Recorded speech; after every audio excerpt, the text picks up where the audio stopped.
Oke, kita contoh yang praktikum nanti.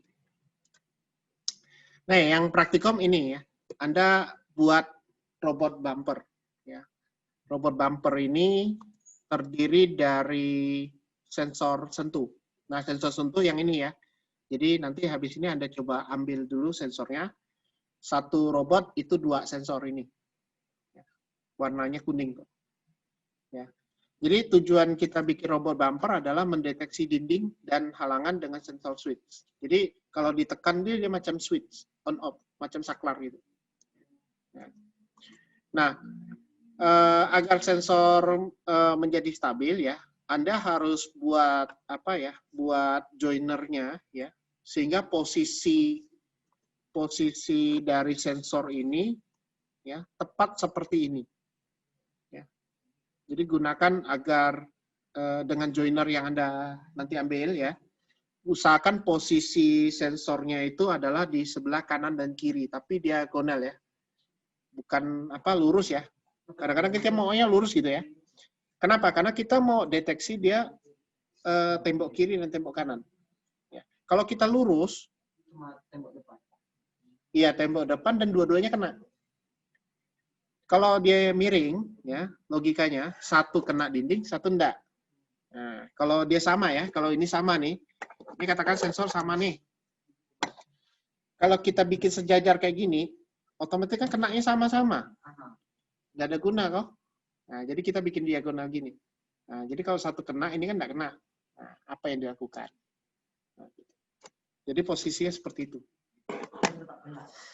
Tetap kena. Dia nyentuh sedikit aja kena. Tapi kan kalau di diagonal kan tetap kena. Tetap kena. Ya minimal tuh tidak dua-duanya kena. Satu aja kena dia udah bisa datang. Nanti indikatornya gini, waktu sensornya kena ke dinding, lampu di sensor sentuhnya akan nyala. Tit ya. Kalau misalnya ada speaker dia bunyi tit gitu. Baru ditekan gitu. Nah, jadi Anda letakkan sensornya itu ke port 0 dan 1. Boleh 2 dan 3 enggak? Boleh. Ya. Kalau Anda mau pasang di port 2, port 3 silakan. Yang penting Anda hafal bahwa sensor ini letaknya di port berapa. Jadi port 0, 1, 2, dan 3 itu boleh. Ya, untuk memudahkan ya Anda letakkan di port 0 dan port 1. Ya.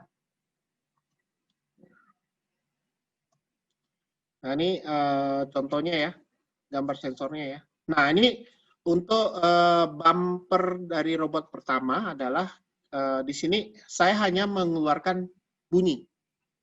Ya. Jadi kalau sensor nolnya kita tekan, dia akan bunyi. Ya. Ini kalau Anda lihat logikanya ya, maka dibuat looping ya. Kalau in satunya aktif, maka dia akan membunyikan not lah ya. Nih, dia akan dibaca. Nah, kalau yang kedua, ya, AB this way, berarti robot ini bergerak maju, ya, kemudian AB-nya on, ya. Jikalau sensor 0, ya, nilainya 1, ya, nilainya aktif gitu ya, kesentuh gitu ya, maka dia mundur, kemudian bergerak maju.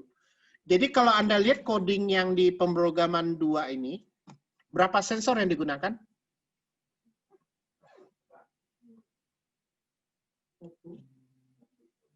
Satu sensor ya. Jadi sensor yang Anda letakkan di port 0. Nah, gitu.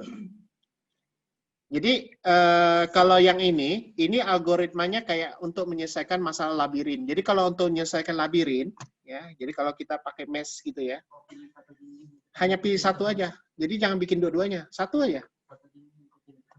Ngikutin. Jadi kalau untuk menyelesaikan algoritma apa ya untuk mesh gitu, Anda boleh gunakan algoritma kiri atau algoritma kanan. Tinggal buat gitu aja.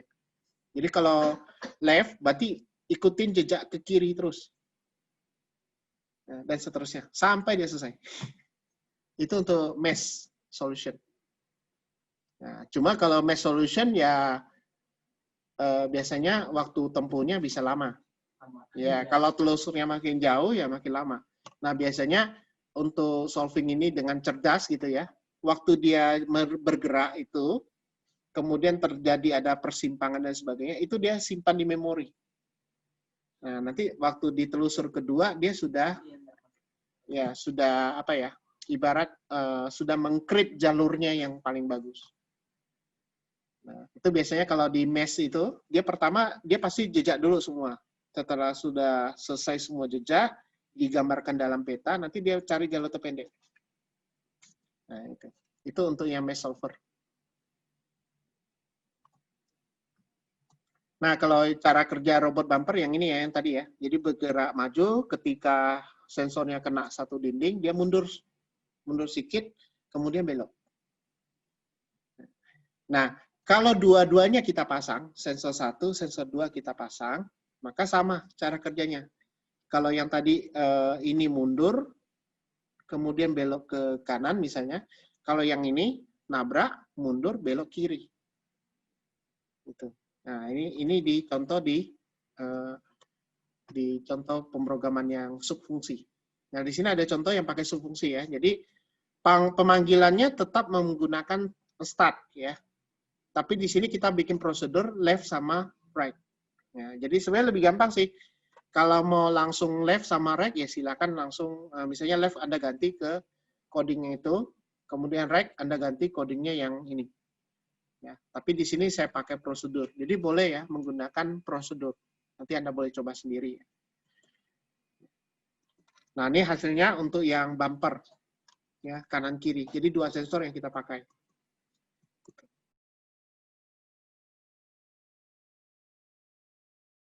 Tadi ya?